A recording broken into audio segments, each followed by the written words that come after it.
गौरकृपा हरिभूतम् श्री हरिनन्दनम् मम जीवन सर्वस्व भक्त्यानुमे पुनः राधा कृपामयगोपम् श्री गुरुदिनतारकम् प्रभु श्री गौरगोपालम् भक्त्यानुमे पुनः अद्वैत प्रकटीकृत नर हरि पृष्ठ स्वरूप प्रिय नित्यानंद सख सनातन गोपी श्री रूप निकेतन लक्ष्मी प्राणपति गदाधर रसोल्लासी जगन्नाथ संगो पंगु सभासद सदयतांग देव सचिनंदनम अनार्पित चरिक चिरावत करुणावतीर्ण कलु समर्पयत उन्नत उज्ज्वल रसम भक्ति श्रियम हरि पूरन सुंदर दुति कदम्ब संदीपित सदा हृदय कंदरी स्फुरतव सचिनंदनम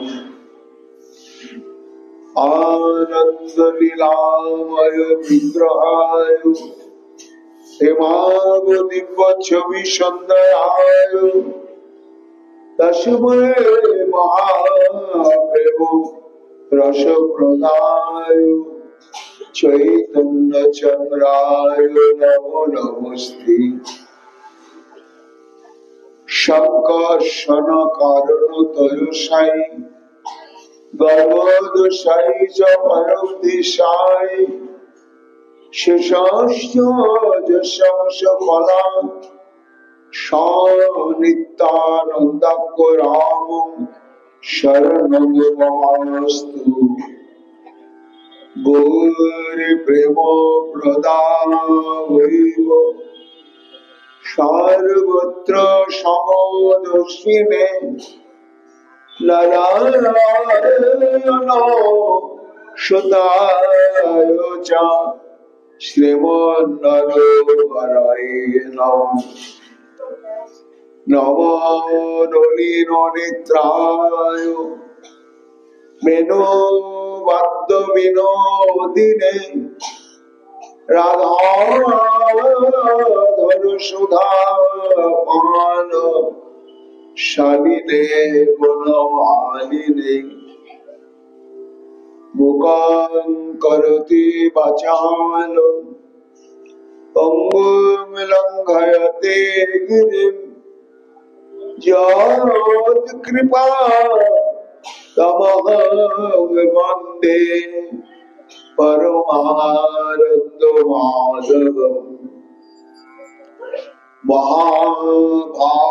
महाभावस्वरूपातं कृष्णप्रियावरीयसी विमुक्तिप्रदे देवी राधिका त्वं नमाम्यहम् राधे वृंदावनाधीशे करुणामृत वारिणि कृपया निज पदाब्जे दशम वत्सं प्रदीयताम् तवैवासिमि न ज्ञामि तया विना इति विज्ञाय राधे त्वं नयवां चरणान्तिकम् वन्दे नन्द ব্রজস্ত্রীণাম আদরেণো অভিঘ্নস যশার্গুণী কথোদ্গীতম পুনাকে ভুবনত্রয়ম বঞ্চাকল্পতরুভ্যশ্চ কৃপা সিন্ধুভ্যেব চ পতিতানাং পাবনেভ্যো বৈষ্ণবেভ্যো নমো নমঃ। জয় রূপ সনাতন ভট্ট রঘুনাথ শ্রীজীব গোপাল ভট্ট দাসের রঘুনাথ। এই ছয় গোসাইর করি চরণ বন্দন, যাহা হইতে বিঘ্ন নাশ অভীষ্ট পূরণ। জয় গৌর ভক্তবৃন্দ, গৌর যাদের প্রাণ, সবে মিলে দেহ মোরে নিতাই গৌর ভক্তি দান। নিতাই গৌর হরি বল, নিতাই গৌর হরি বল, নিতাই গৌর হরি বল। জয় জয় নিতাই গৌর হরি হরি বল।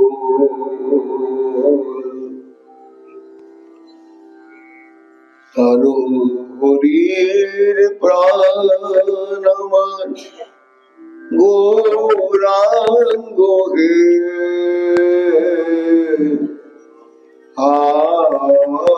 গোরা প্রাণ গোরা গৌরাঙ্গ হে। গোরা প্রাণ গোরা গৌরাঙ্গ হে। জয় মহাপ্রভু, জয় সচিনন্দন, জয় জয় শ্রী রাধা গোপীনাথ, জয় রূপ সনাতন ভট্ট রঘুনাথ, শ্রীজীব গোপাল ভট্ট দাস রঘুনাথ। আমরা আজ থেকে ধারাবাহিক ভাবে প্রেম পুরুষোত্তম ভগবান শ্রীকৃষ্ণ চৈতন্য মহাপ্রভু গম্ভীরায় লীলাতে নিত্য আস্বাদিত, শ্রুত এবং কীর্তিত একটি বিশেষ রস প্রসঙ্গ, সেটি হচ্ছে মহাকবি জয়দেব কৃত শ্রী শ্রী গীত গোবিন্দ। কবিরাজ গোস্বামী পাঁচ শ্রী চৈতন্য চরিতামৃতে মধ্য লীলায় দ্বিতীয় পরিচ্ছেদে শ্রীমন মহাপ্রভুর যখন গম্ভীরা লীলার বর্ণনা করছেন, তখন তিনি বলছেন যে মহাপ্রভুর অপ্রকট হওয়ার শেষ যে 12 বৎসর, সে 12 বৎসরটি তিনি জনসংযোগ থেকে একেবারে বিচ্ছিন্ন হয়েই ছিলেন। দিবানিশি তিনি অন্তর্দশায় থাকতেন এবং কৃষ্ণ বিরহ সন্তাপ তার দ্বারা তিনি এমন ভাবে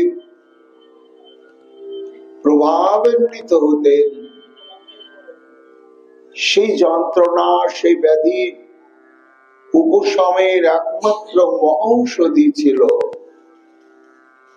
এই গীত গোবিন্দ।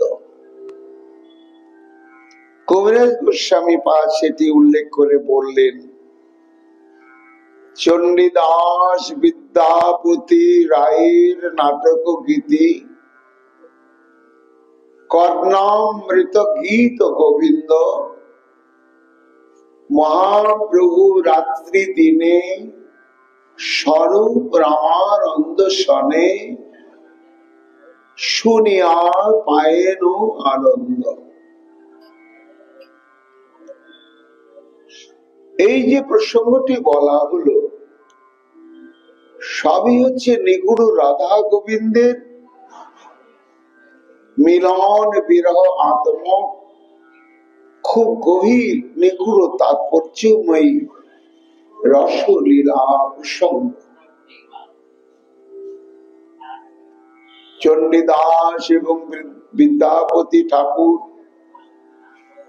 শ্রী চৈতন্য মহাপ্রভুর আবির্ভাবের বহু পূর্বেই তার আবির্ভূত হয়ে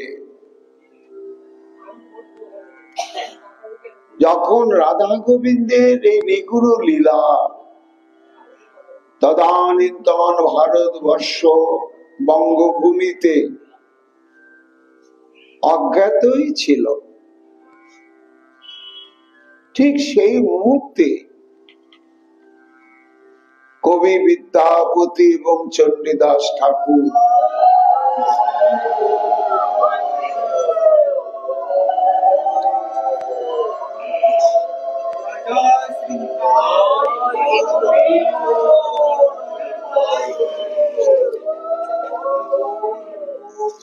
বৃন্দাবনের শ্রীমতী রাধা রানীর সহচরীর ভাবে আবিষ্ট হয়ে লীলাকে প্রত্যক্ষ ভাবে দর্শন অনুভব এবং আস্বাদন করে পদ রচনা করলেন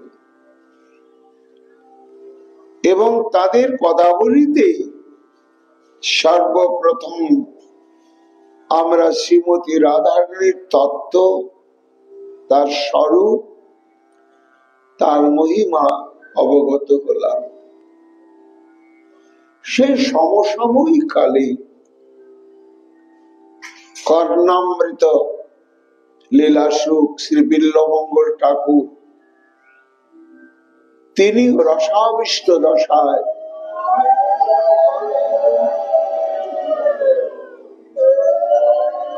প্রকট করলেন। তাতে যে গোবিন্দের স্বরূপ শৃঙ্গার রস রাজময় মূরতি, তিনি যে রস ব্রহ্মের মূর্ত বিগ্রহ, এই সংবাদটি একেবারে হৃদয় গ্রাহী রূপে কর্ণামৃতের প্রত্যেকটি শ্লোকে শ্লোকে অভিব্যক্ত হয়েছেন। যা রসিক ভাবুক কৃষ্ণানুশীলনকারী ভক্তগণের প্রাণের সম্পদ। তারপরে হচ্ছে গীত গোবিন্দ। গীত গোবিন্দ একাদশ শতকে মহাকবি জয়দেব এই গৌড়বঙ্গে বীরভূম জেলায় এক যুগ সন্ধিক্ষণে তিনি আবির্ভূত হলেন।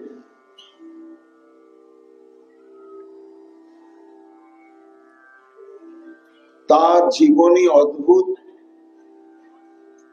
কিংবদন্তিকে বা প্রবাদ বাক্যকে আশ্রয় করে কবি জয়দেবের জীবন কথা আমাদের সমাজে প্রবর্তিত হয়েছে। ঐতিহাসিক কোন নিদর্শন বা প্রমাণাদি জানা যায়নি। তা আমাদের আজ থেকে শ্রবণ কীর্তনের বিষয়বস্তু হচ্ছে মহারস কবি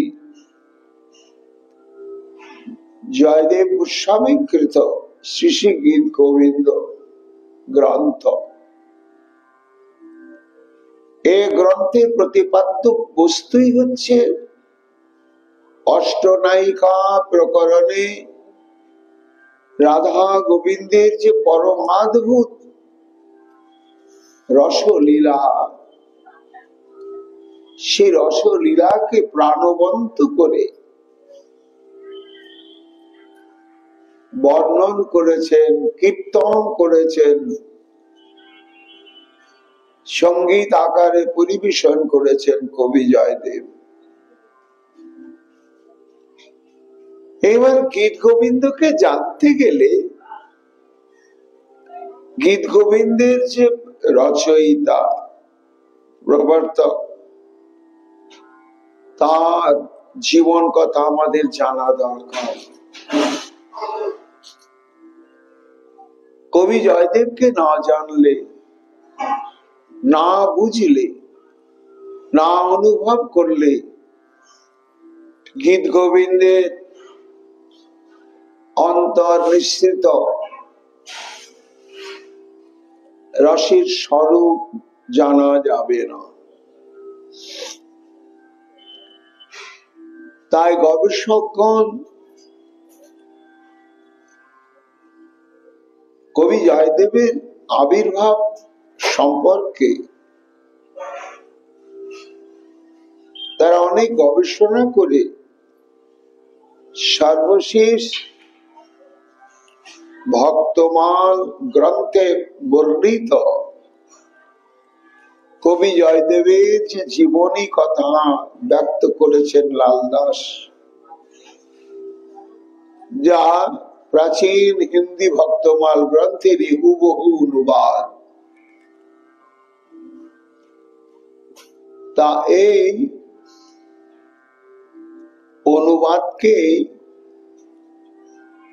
সমস্ত মুখ্য মুখ্য বিজ্ঞ, অভিজ্ঞ, তত্ত্বজ্ঞ, সাহিত্য এবং কাব্যের গবেষকগণ তারা গ্রহণ করেছেন। তার জীবনী কেমন, তার প্রেম কেমন, তার প্রেমেতে ভগবান কতখানি বশ্যতা স্বীকার করেছিলেন এবং তিনি বা ভগবানের উপরে কতটা নির্ভরশীল ছিলেন, ভক্তমালে বর্ণিত শ্রী শ্রী জয়দেবের ইতিবৃত্তান্ত সম্পর্ক ধাবন করলে আমরা সেটি অনুভব করতে পারব।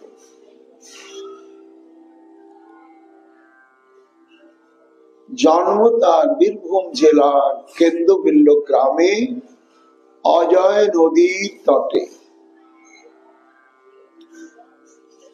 এবং তিনি ব্রাহ্মণ বংশে আবির্ভূত হয়েছিলেন। তবে কোন মাসে, কোন তিথিতে, কখন আবির্ভূত হয়েছিলেন এটা জানা যায় না।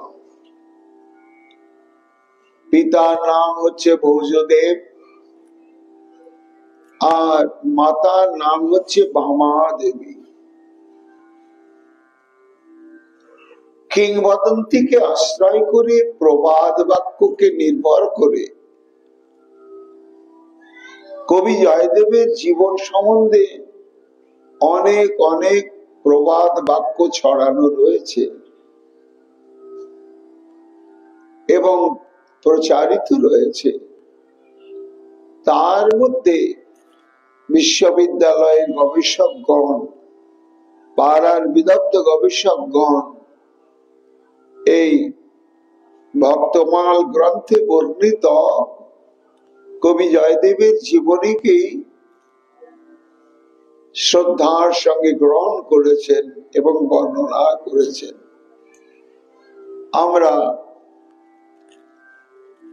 সেই ভক্তমাল গ্রন্থকে অবলম্বন করে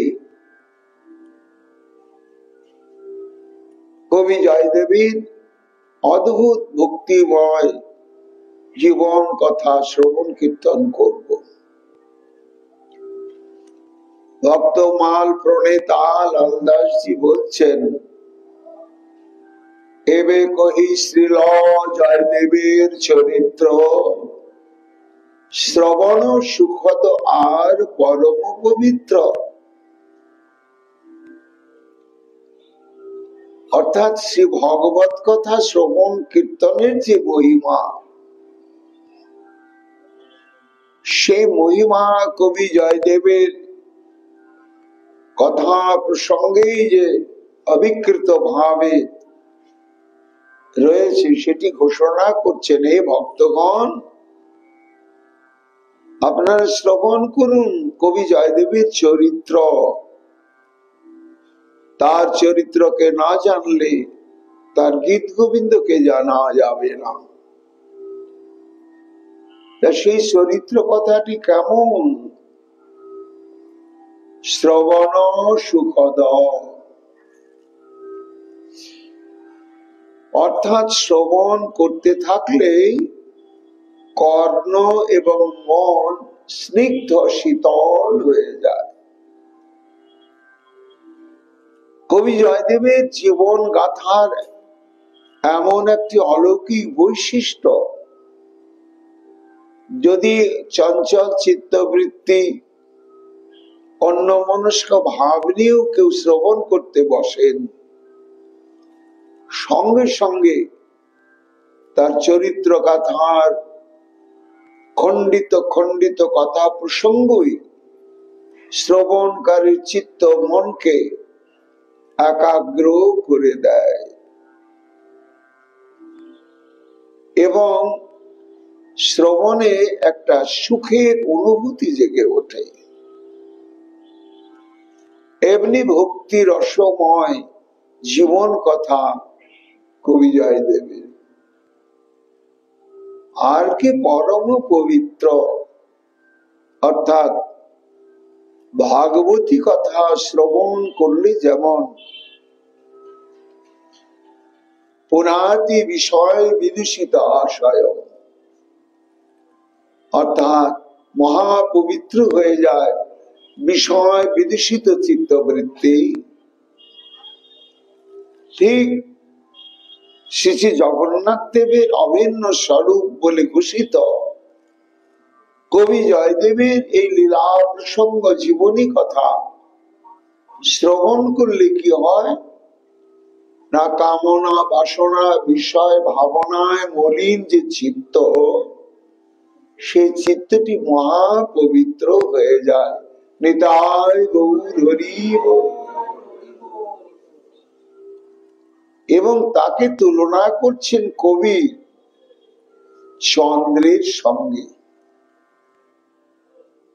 চন্দ্র যেমন সমুদ্র গর্ভে অবস্থিত সমুদ্র মন্থনে উত্থিত হয়ে তার স্নিগ্ধ সুশীতল আলোকচ্ছটায় সমগ্র বিশ্বকে আলোকিত করেছিল,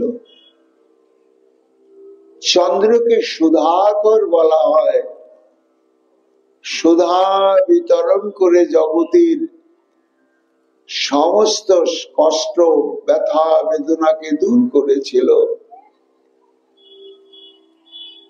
গ্রন্থকার বলছেন, কেন্দ্র বিল্ল নামে গ্রাম সাগর হইতে শ্রীমান জয়দেব দ্বিজ হইল উদিতে। সমুদ্র হতে যেমন দ্বিজ শব্দে চন্দ্র আর দ্বিজ শব্দে ব্রাহ্মণ, কবি জয়দেব ব্রাহ্মণ কুলোদ্ভুব। তিনি কেন্দ্রবিল্ল নামক গ্রাম রূপ যেন এক মহা রসের সমুদ্র, সেই সমুদ্র থেকে তিনি উদয় হলেন। কিন্তু ভক্তমালের সিদ্ধান্ত যে কবি জয়দেব আবির্ভূত হলেন কেন্দ্রবিল্ল গ্রামেতে, কিন্তু তার জীবন গড়ে উঠল শ্রীক্ষেত্রে নীলাচল ধামে। তা তিনি নীলাচল ধামে হঠাৎ আকৃষ্ট হয়ে গেলেন কেন, এবং তার সুদীর্ঘ জীবন শ্রীক্ষেত্রে কেন অতিবাহিত হলো না, সেই প্রসঙ্গে বলছেন, শ্রীল পুরুষোত্তম মহা আকাশ জ্ঞান বন্ধুত্ব করিল চন্দ্র পূর্ণ চন্দ্র পাইয়া। অর্থাৎ গ্রন্থকার লালদাস বলছেন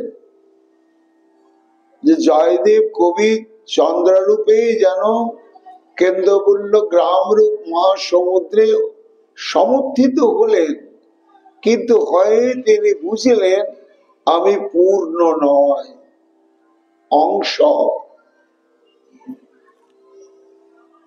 কার অংশ তিনি? অংশ আর অংশী সম্পর্ক না, বন্ধুত্ব করিল অন্য পূর্ণচন্দ্র পাইয়া। অংশী হচ্ছেন পূর্ণচন্দ্র, শ্রীক্ষেত্রের অধিদেব শ্রী জগন্নাথ দেব। জগন্নাথ দেব হচ্ছেন জগতের চন্দ্র স্বরূপ, আর সেই পূর্ণ চন্দ্রেরই অংশ স্বরূপ হচ্ছেন কবি জয়দেব। তাই তিনি বিল্বমঙ্গল গ্রাম নামক মহাসমুদ্রে আবির্ভূত হয়েও অপূর্ণতার বেদনায় তিনি পূর্ণ ব্রহ্ম স্বরূপ সুধাকর শ্রী শ্রীক্ষেত্রে গিয়ে উপস্থিত হলেন। কি হলো তাতে? উভয় প্রণয় রসে ভেট দোহে করে, পুরুষোত্তম চন্দ্র দিলা স্ত্রীরত্ন সাধরে। অর্থাৎ অংশী হচ্ছেন জগন্নাথ দেব চন্দ্র, আর অংশ চন্দ্র হচ্ছে কবি জয়দেব। তাই যেন অংশীর আকর্ষণে বিল্বমঙ্গল হতে কবি জয়দেব অংশ স্বরূপ তিনি শ্রীক্ষেত্রে উপস্থিত হলেন এবং পুরুষোত্তম চন্দ্র দিলা স্ত্রী রত্ন সাদরে, আদরের সঙ্গে তার যে অংশ স্বরূপ চন্দ্র কবি জয়দেব, সেই জয়দেবকে একটি অপূর্ব স্ত্রী রত্ন প্রদান করলেন। কেন করলেন? এটি বিস্তৃত কারণ পরবর্তীকালে বলছেন এখানে গ্রন্থকার। এইবার শ্রীক্ষেত্রে যখন কবি জয়দেব কি উপস্থিত হলেন, তখন অনিকেতন, কোন আত্মীয় স্বজন পরিচিত কেউ নেই, একমাত্র পরিচয় প্রাণীর প্রাণ সর্বস্ব জগন্নাথ। তাই প্রাণ ভরে জগন্নাথকে দর্শন এবং বন্দন, কীর্তন, নর্তন আর বাকি সময় যত্র তত্র বৃক্ষতলকে আশ্রয় করে চরম এবং পরম বৈরাগ্যকে অবলম্বন করে কবি জয়দেব পরমানন্দে দিন যাপন করতে লাগলেন। তিনি যে বৃক্ষতলবাসী, তার আহারের যে কোনো সুনির্দিষ্ট ব্যবস্থা নেই। জগন্নাথ দেবের দর্শন এবং শ্রবণ কীর্তন আনন্দে কবি জয়দেব সব সময় তা ভুলেই থাকতেন। জয়দেব মহাশয় মহান মানুষ শ্রী পুরুষোত্তম ক্ষেত্রে বৃক্ষতলে বাস। অগাধ পাণ্ডিত্য হয় অতুল অভিমান, শ্রীমান জগন্নাথ প্রভুর কৃপার ভাজন। তা ভগবানের কৃপা দৃষ্টি তাড়াতাড়ি পড়ে কার প্রতি? যিনি পরম নিষ্কিঞ্চন হয়ে ভজনে প্রতিষ্ঠা লাভ করেন। নিষ্কিঞ্চন বা অকিঞ্চন কাকে বলা হয়? না একমাত্র শ্রী শ্রী গৌর গোবিন্দ বা শ্রী জগন্নাথ ছাড়া যার আর কোনো অবলম্বন নেই, সম্পদ নেই, আশ্রয় নেই এবং উদ্ধারকারী কেউ নেই। তাই তার কৃপাতে যদি আহার মিলে, ভালো না মিলে সেটাও ভালো, এইভাবে যিনি পরিপূর্ণ ভাবে শ্রী ভগবত চরণে আত্মসমর্পিত হয়ে শ্রী ভগবানের শ্রীচরণকে পরম সম্পদ রূপে হৃদয় ধারণ করে ভজন করেন, তাকেই বলা হয় অকিঞ্চন বা নিষ্কিঞ্চন। তা ভগবানের কৃপা দৃষ্টি তার অগণিত ভক্ত, এই অগণিত ভক্তগণের মধ্যে একমাত্র অকিঞ্চন বা নিষ্কিঞ্চন ভক্তের উপরে গিয়ে পড়ে।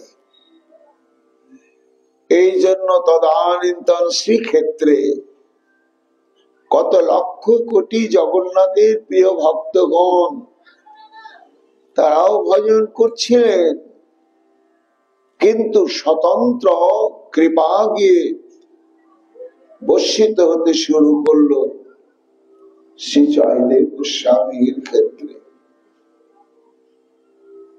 তাই শ্রীমান জগন্নাথ প্রভুর কৃপার ভাজন কেমন তার দশা ছিল। কান্থা করোয়া মাত্র অন্য সঙ্গহীন, বিরক্ত উদার জিতেন্দ্রীয় দম্ভক্ষীন। কান্থা এবং করোয়া, করোয়া মানে জল পাত্র, বিভিন্ন প্রয়োজনে আমাদের নিত্য জল পাত্রের দরকার, আর শীতাদি নিবারণের জন্য কাঁথা। আর তিনি কারোর সঙ্গে পরিচিত হতেন না, কেন? কারোর সঙ্গে পরিচিত হতে গেলেই তার সঙ্গে ভাব জমে যাবে, তখন অনর্গল তার সঙ্গে মেলামেশা করার একটা বাধ্যবাধকতা প্রয়োজন দেখা দেবে, তাতে নিজের ভজনের অনেক ক্ষতি। এই জন্য শ্রীক্ষেত্রে বাসকালে কবি জয়দেব একেবারে নিঃসঙ্গ, কার সঙ্গে পরিচয় করতেন না, তিনি কার সঙ্গে মিশতেন না, এবং পরম বৈরাগী আর জিতেন্দ্রিয় সমস্ত ইন্দ্রিয়গণকে তিনি একমাত্র জগন্নাথের উপরে আত্মবিশ্বাস এবং নির্ভরশীলতা নিয়ে তিনি সমস্ত ইন্দ্রকে জয় করেছিলেন। এইভাবেই পরমানন্দী কবি জয়দেবের দিন অতিবাহিত হচ্ছিল শ্রীক্ষেত্রে। আর এই সময়তেই তিনি শ্রীক্ষেত্রে যে সমস্ত বিজ্ঞ বিজ্ঞ মহা মহা পণ্ডিত ছিলেন তাদের সান্নিধ্যে তিনি সংস্কৃত শাস্ত্র অনুশীলন করছিলেন।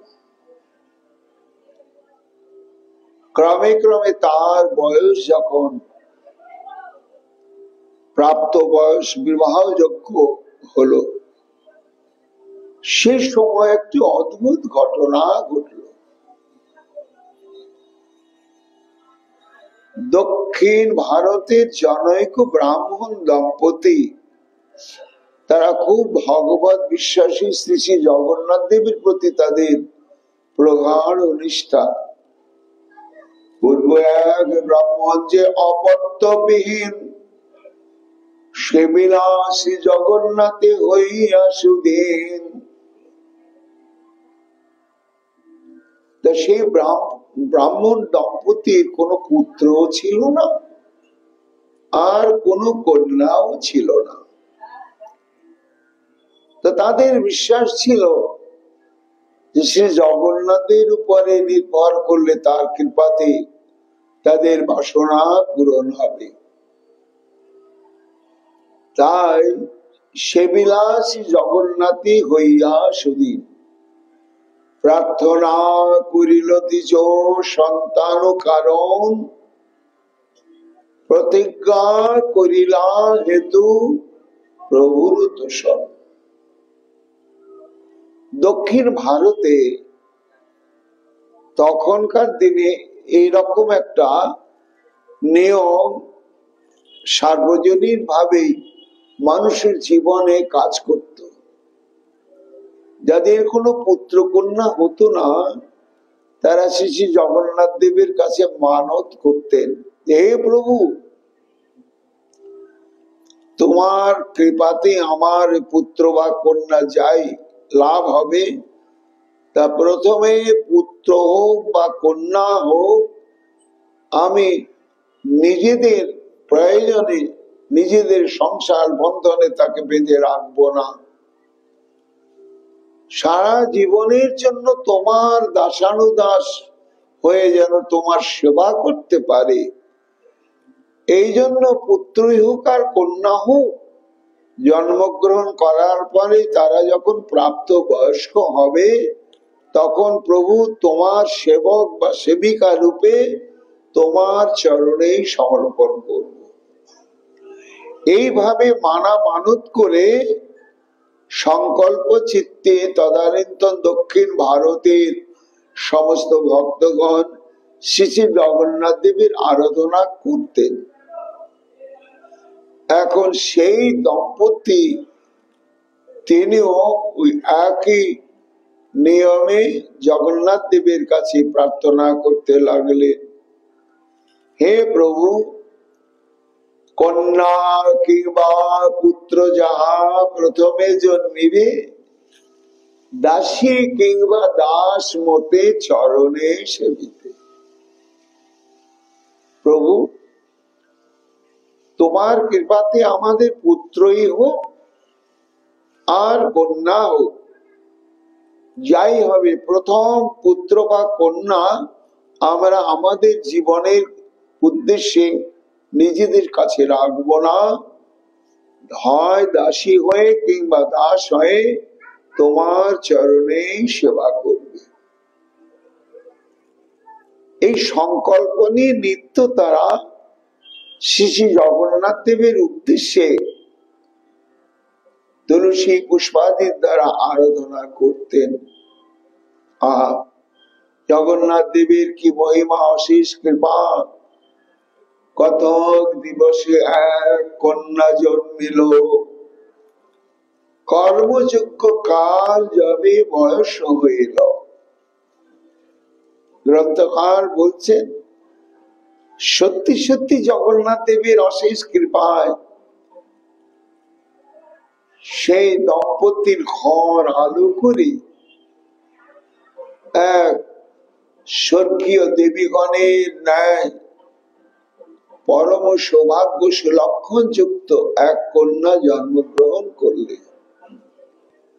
তো তাদের তো সংকল্পই ছিল যে কন্যাই হোক আর পুত্র হোক, প্রথম যা জন্মগ্রহণ হবে জগন্নাথকে সমর্পণ করবে। তো নাবালক বা নাবালিকাকে তো দান করা যাবে না, তাই কর্মযোগ্য কাল যাবে বয়স হইল, অর্থাৎ সেই অপূর্ব দিব্য রূপা কন্যাটি যখন প্রাপ্ত বয়স্ক হলো, সর্বতোভাবে সেবার যোগ্যতা অর্জন করলে, তখন একদিন সেই কন্যাকে নিয়ে আর আনুষঙ্গিক উপচার ইত্যাদি নিয়ে স্বামী স্ত্রী তারা পদব্রজে চলতে চলতে সে শ্রীক্ষেত্রে জগন্নাথ দেবের মন্দিরে উপস্থিত হলেন। জগন্নাথ আগে দাসী করিয়া ওর পিলা, প্রভু অঙ্গী করি বিপ্রে আজ্ঞা দিলা। তখন প্রভু জগন্নাথের চরণে সে কন্যার রত্নটিকে সমর্পণ করে দিলে, করে দিয়ে স্বামী আর স্ত্রী কাঁদতে লাগলে, প্রভু, এ তো পুত্র নয় কন্যা, তোমার চরণে সমর্পণ করলাম, তা তুমি গ্রহণ করলে কি করলে না? যদি গ্রহণ করো তবেই তো আমাদের সার্থকতা তোমার আরাধনা করার। আর গ্রহণ যদি না করো, তাহলে কন্যাকে নিয়ে আমরাই বা কি করব, সেটিও তুমি আমাদের আদেশ নির্দেশ প্রদান করো।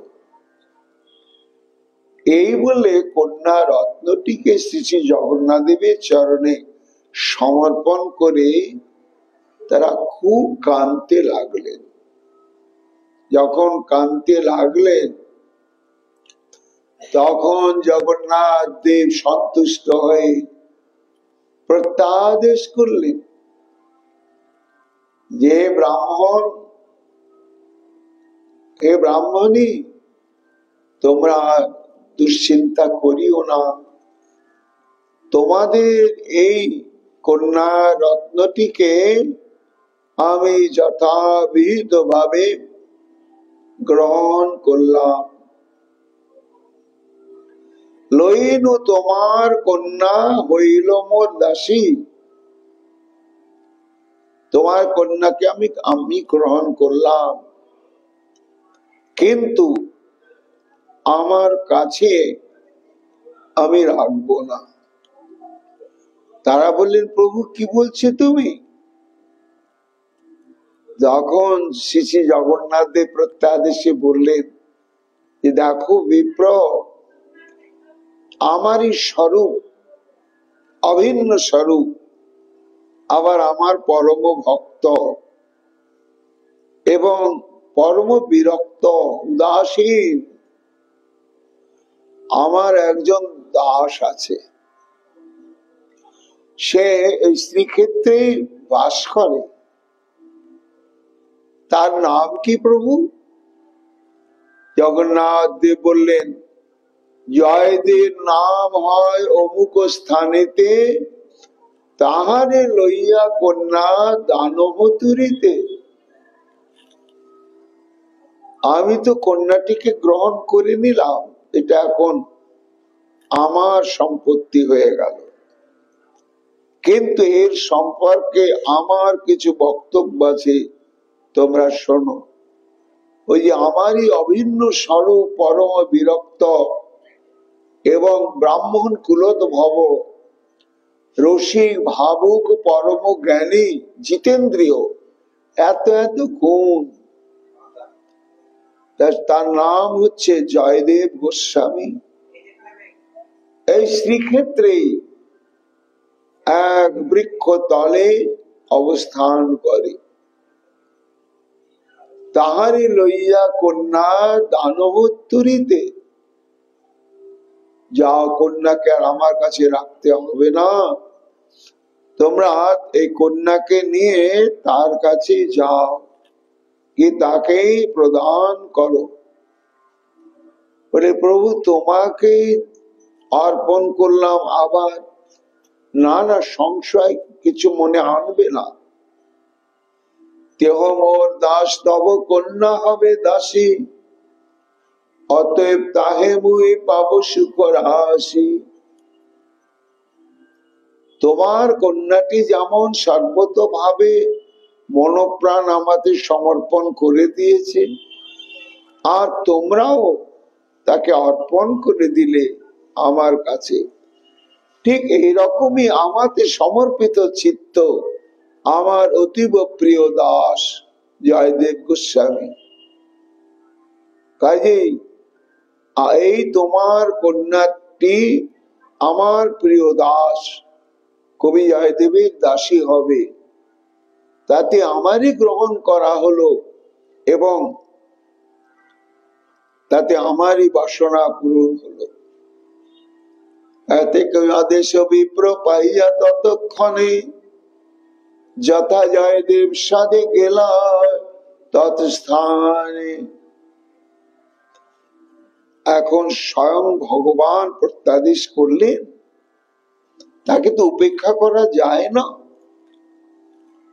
তাতে তারা পরম ভাগবত তখন কন্যাটির হস্ত ধারণ করে বললেন, মা, তোমার এই দেবস্বরূপ যে পতি জগন্নাথ, তারই অভিন্ন স্বরূপ মানব শরীরধারী পতি, চলো তোমাকে তার কাছেই নিয়ে যায়। এই বলে সেখানে গিয়ে উপস্থিত হলেন। হয়েই তো দেখছেন চরম নিষ্কিঞ্চন, জীর্ণ বস্ত্র পরিধান, ছিন্ন কন্থা, মাটির জলপাত্র মাত্র, কোন গৃহাদি নেই, বৃক্ষতল অবলম্বন। কিন্তু কিছু থাক বা না থাক, তাতে কি? আমার প্রিয় প্রভু শ্রী জগন্নাথদেব যখন আদেশ নির্দেশ করেছেন, তখন কবি জয়দেবের এই চরম নিষ্কিঞ্চন কাঙাল অবস্থা দর্শন করেও সেই ব্রাহ্মণ দম্পতির অন্তঃকরণে কোনো সংশয়ই জাগলো না। তারা ভাবলে তো সাক্ষাৎ জগন্নাথ দেব কর্তৃক প্রত্যাদিষ্ট হয়েছে, আর আমাদের চিন্তা কি? এদের দায়িত্ব প্রভু জগন্নাথই বহন করবেন। যাইয়া কহে বিপ্র জগন্নাথ আজ্ঞা, কন্যা প্রতিগ্রহ করো, না করো অবজ্ঞা। একেবারে সাক্ষাৎ লক্ষ্মী দেবীর মতন জ্যোতির্ময়ী সর্বসুলক্ষণা কন্যা রত্নটিকে নিয়ে পিতা মাতা যখন কবি জয়দেবের সেই বৃক্ষতল স্থানেতে উপস্থিত হলেন, হয়ে প্রণাম করলেন। দেখছেন ব্রাহ্মণ দম্পতি প্রতি প্রণাম করলেন কবি জয়দেব। সঙ্গে দেখছেন এক মহা জ্যোতির্ময়ী দিব্য কন্যা রত্ন। তাই যথাবিহিত ভাবে প্রণাম আদি করার পরে তাদের আগমনের কারণ জিজ্ঞাসা করলেন। তখন সেই ব্রাহ্মণটি বললেন যে, হে মহাত্মা, এই কন্যা রত্নটি মানত ছিল শ্রী শ্রী জগন্নাথ দেবের নিকটে, আমরা তাতে সমর্পণ করতে এসেছিলাম। তা তিনি প্রত্যাদেশ করেছেন এই কন্যাটিকে তোমার করে সমর্পণ করবার জন্য। কাজে আমাদের অনুরোধ আর প্রভু জগন্নাথ দেবের আদেশ নির্দেশ, এই কন্যার পানি গ্রহণ তুমি করো, অবজ্ঞা করবে না। শুনে সাধু চমকিত হইয়া কহে, হেন আজ্ঞা করে প্রভু, কি বিচার হয়ে? কবি জয়দেব বলছেন যে, ব্রাহ্মণ তোমরা এসেছো প্রত্যাদিষ্ট হয়ে, ঠিকই আছে, কিন্তু শ্রী শ্রী জগন্নাথ দেব আমাকে বিলক্ষণ জানেন, আর জানা শোনার পরেও আবার এইরকম আদেশ করলেন কেন? না ভজন সাধনের যতগুলো বাধা রয়েছে, প্রতিকূলতা রয়েছে, তার মধ্যে প্রথম বাধা এবং প্রতিকূলতাই হচ্ছে এই স্ত্রী রত্ন, মূর্তিবন্ত মায়া সংসার। আর এর মোহে পড়েই তো পুত্র কন্যার জন্ম হবে। এবার ক্রমে ক্রমে অনিত্য সংসারের দায়িত্ব কর্তব্যে জড়িয়ে পড়াতে চিরজীবনের জন্য একান্ত ভাবে ভগবত উপাসনা বিদায় নেবে। তাই এটি কি ঠাকুর জানেন না? আর জেনে শুনে এইভাবে বিষয় বন্ধনের হেতু হচ্ছে বিবাহ, স্ত্রী রত্ন গ্রহণ। তাহাতে অনেক সাজে মোর অসম্ভব, হেন আজ্ঞা পালিবারে নাহি পারিল। তখন কবি জয়দেব সে ব্রাহ্মণকে বলছেন যে মহাত্মন, তিনি জগন্নাথ, তিনি বৃন্দাবনে হলেন বহু বল্লভ, দ্বারকায় হলেন 16,000 মহিষীর তিনি পতি।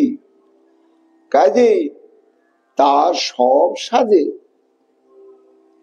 তিনি কোটি কোটি পত্নীকে গ্রহণ করতে পারেন। তিনি তো ভগবান, কিন্তু তাই বলে তিনি আমার কাছে কেন পাঠালেন? তিনি কি জানেন না যে আমার মমত্ববোধ একমাত্র তার প্রতি রয়েছে? এই স্ত্রী রত্ন জুটলে ক্রমে ক্রমে তার সংসর্গে মমত্বটা চলে আসবে অন্যদিকে। তাই জোড়হাত করে কাঁদো কাঁদো হয়ে কবি জয়দেব বললেন, ব্রাহ্মণ, হেন আজ্ঞা পালিবারে নাহি পারিল। প্রভু আদেশ যতই করুন, কিন্তু আমি অক্ষম। আমি তোমার কন্যার প্রাণী গ্রহণ করতে আমার দ্বারা হবে না।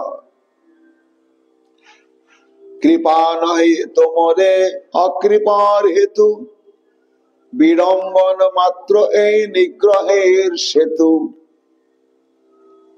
তুমি বলছো জগন্নাথ দেব কৃপা করে তোমার কন্যা রত্নকে আমার কাছে পাঠিয়েছে, কিন্তু এটা তো আমি কৃপা মনে করি না, এটা বিড়ম্বনা, আমার সামনে অগ্নি পরীক্ষা। আজ আমি যদি গ্রহণ করি, এই অগ্নি পরীক্ষায় আমি উত্তীর্ণ হতে পারবো না। কাজে কন্যা লইয়া যাও তুমি, মোরে কাজ নাই, বরঞ্চ তাহার দেশে ছাড়িয়া পলায়। কবি জয়দেব নিশ্চিন্ত হয়ে গেলেন। ব্রাহ্মণকে বলেন, ব্রাহ্মণ তুমি তো পিতা, মাও সঙ্গে রয়েছে, তাই জগন্নাথ দেবেরই দাসী। তিনি যখন গ্রহণ করলেন না, আমার দ্বারা গ্রহণ করা সম্ভব নয়, তোমরা নিয়ে চলে যাও, তোমাদের আশ্রয়ে রাখো, পালন করো, সেখানেই সেই মানুষে জগন্নাথের সেবা করবে। আর আমিও আর শ্রীক্ষেত্রে থাকবো না। বুঝলাম জগন্নাথ আমাকে বিষয় বিষের সমুদ্রে ডুবিয়ে দেওয়ার জন্য ষড়যন্ত্র করছেন, কাজে আমি দেশ থেকে অন্যত্র চলে যাব। বিপ্র কহে আজ্ঞা তারে অবশ্য পালিবে, সাধু কহে না পারিব পুনু না কহিবে। এখন কন্যাটির পিতা সেও তো শাস্ত্রজ্ঞ, সে বলছে, দেখো জয়দেব গোস্বামী, তুমি তো মহাবিজ্ঞ পণ্ডিত, এটাকে সাধারণ হালকা ভাবে তুমি গ্রহণ করিও না। কেননা জগতের নাথ, যিনি প্রত্যেকটা জীবের নাথ, শুভ অশুভ সমস্ত কিছুর দ্রষ্টা, আর তাকে যারা আত্মসমর্পণ করেছেন তিনি একমাত্র তাদেরই পূর্ণ শরণাগত। কাজে তুমি চিন্তা করছো কেন? প্রভু যখন তোমাকে আদেশ করেছেন, তখন নিশ্চয়ই তোমার জীবন যাতে নিষ্কিঞ্চন ভাবেই থাকে সেটাও তিনি ব্যবস্থা করবেন।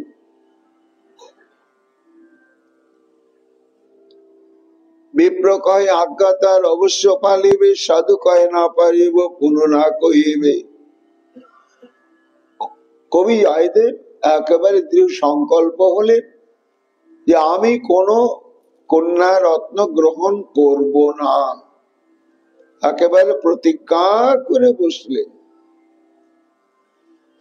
আর সর্বশেষে কন্যার পিতা নানা দিক থেকে কবি জয়দেবকে বুঝাবার চেষ্টা করেও কৃতকার্য হতে পারলেন না। পরস্পর দুইজনাতে বাক্য হট হইল, ব্রাহ্মণ বিরক্ত হইয়া উঠিয়া চলিল। ব্রাহ্মণ যখন সর্বদিক থেকে বিভিন্ন যুক্তি তর্ক শাস্ত্রবাণী এবং ভগবত কৃপা মহিমা সবকিছু দিয়ে জয়দেব গোস্বামীকে বুঝাবার চেষ্টা করেও যখন ব্যর্থ হয়ে গেলেন, তখন দেখলেন যে আর থেকে বলে কিছু হবে না। কিন্তু তাই বলে জগন্নাথের বাক্যকে তো আমি উপেক্ষা করতে পারি না। তখন তিনি বললেন, ঠিক আছে জয়দেব গোস্বামী, আমি বিদায় নিচ্ছি, তবে এমনি যাচ্ছি না। কন্যারে কহিল, তুমি বসিয়া থাকো, ইহ যে তোমার স্বামী নিশ্চয় জানি। কবি জয়দেবের কাছ থেকে বিদায় নিয়ে যাবার সময় কন্যাকে বললে, মা আমি তোমাকে নিয়ে যেতে পারছি না। কেন না? আমি এখন তোমার পিতা নয়, তোমার ইহকাল পরকাল, তোমার জীবনের সাথী, তোমার রক্ষাকর্তা, তোমার পতি হচ্ছেন শ্রী শ্রী জগন্নাথ। আর সেই জগন্নাথই প্রত্যাদেশ করেছেন যে জগন্নাথের অভিন্ন স্বরূপ এই কবি জয়দেব, সেই তোমার ব্যবহারিক পতি। কাজেই ভগবানই এই বিবাহ বন্ধনটা সুসম্পন্ন করেই দিয়েছেন। আচার অনুষ্ঠানের কোনো অপেক্ষা নেই। এই জন্য জগন্নাথ দেব কর্তৃক নির্দেশিত তোমার স্বামী বা পতি হচ্ছেন এই জয়দেব গোস্বামী। তা পতি অধীনই তো পত্নী থাকে, এই জন্য আমি তোমাকে আর ফিরে নিয়ে যেতে পারছি না। ইহ যে তোমার স্বামী নিশ্চয় জানিও।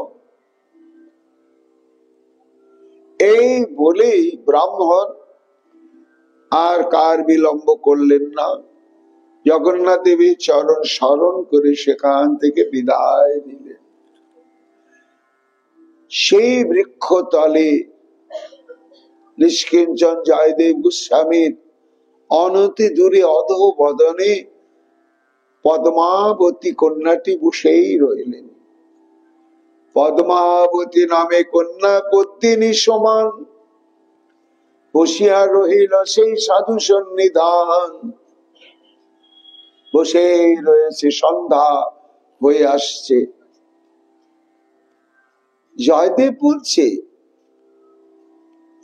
সাধু কহে যাও তুমি, হেতা কাজ নেই।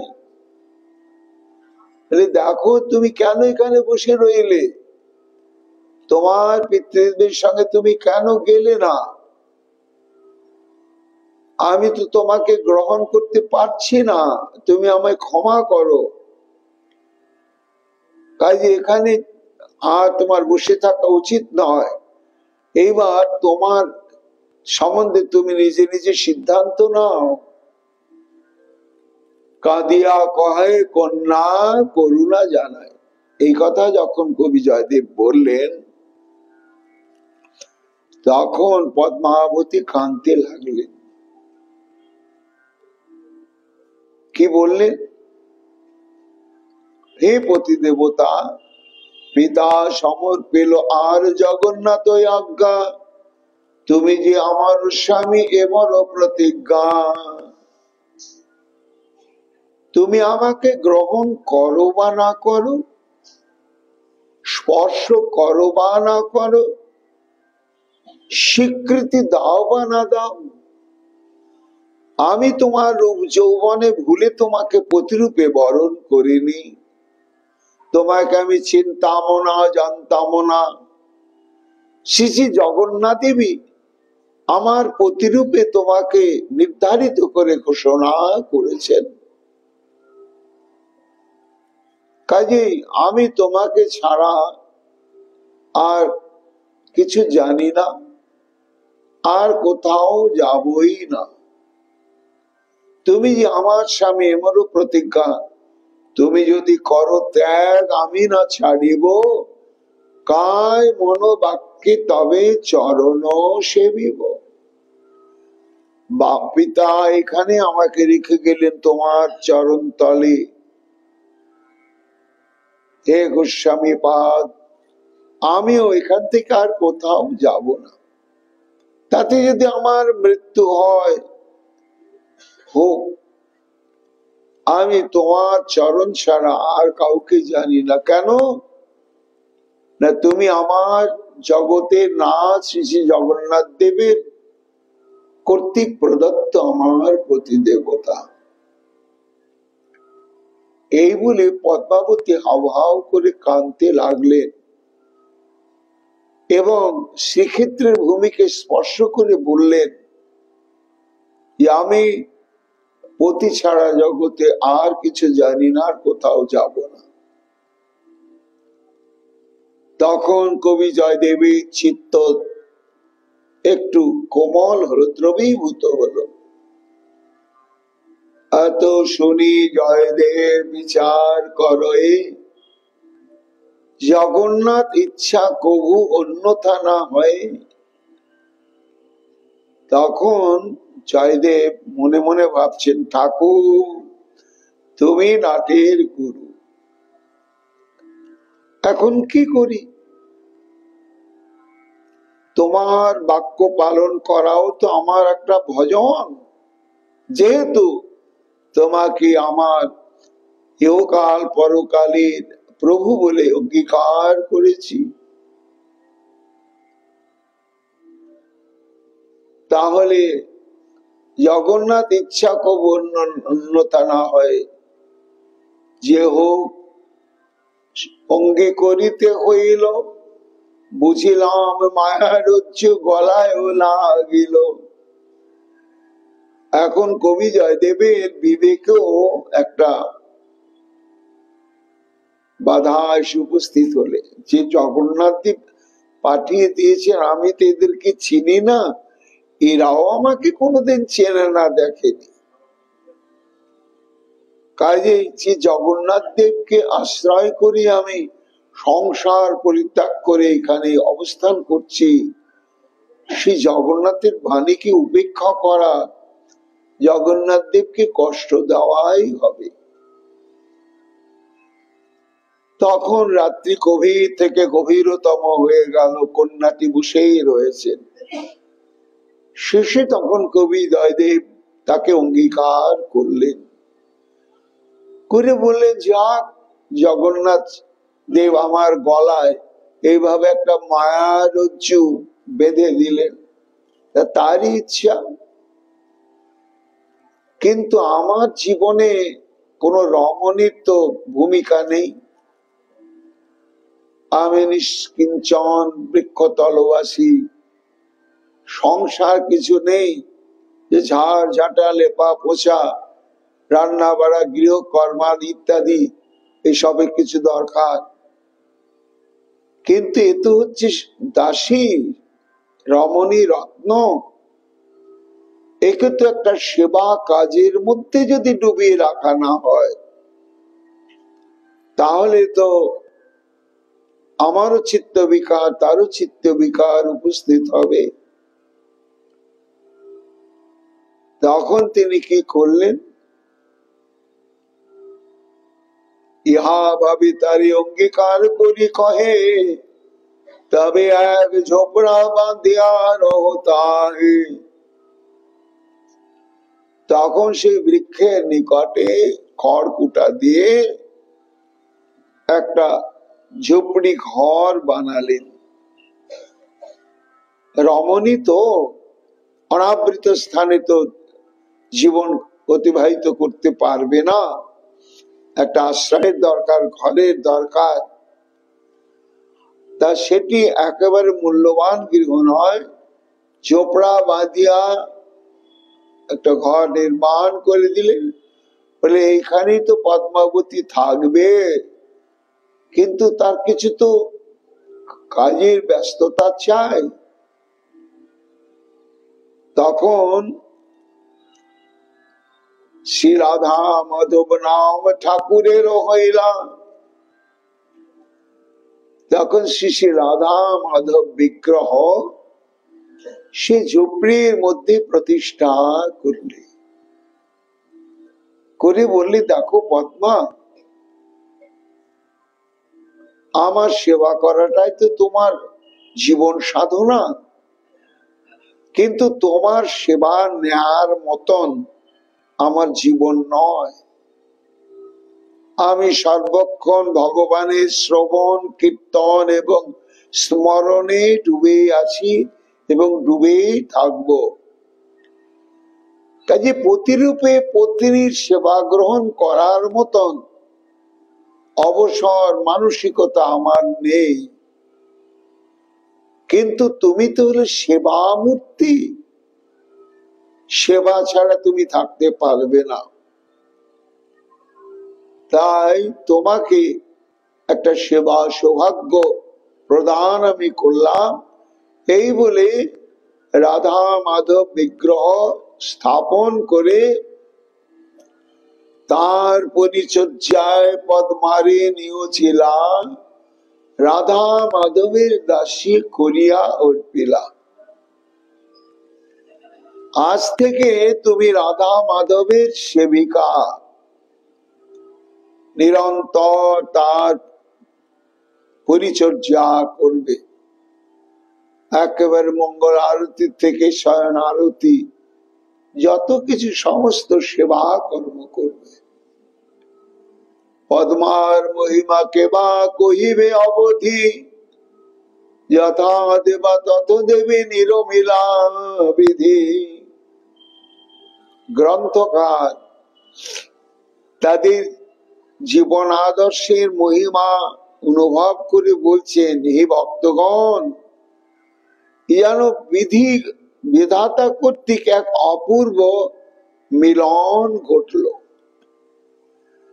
রাধা মাধব তথা জগন্নাথ দেবে, কবি জয়দেবের যেমন নিষ্ঠা, প্রেম, ভালোবাসা, সেবানুরাগ, ঠিক পদ্মাবতী দেবীরও ঠিক তদনুরূপ। এটা বিরল দৃষ্টান্ত। স্বামী এবং স্ত্রীর একই রকম মনোবৃত্তি হয় ভগবত সেবায়, এটা দেখা যায় না। জগন্নাথ বিচার করিয়া সমর্পিলা, স্বামীর সমান প্রেম সমান সুশীলা। শ্রী রাধা মাধব রূপ দেখিয়া নয়নে, অন্তরে স্ফুরিল কিছু করিতে বর্ণনে।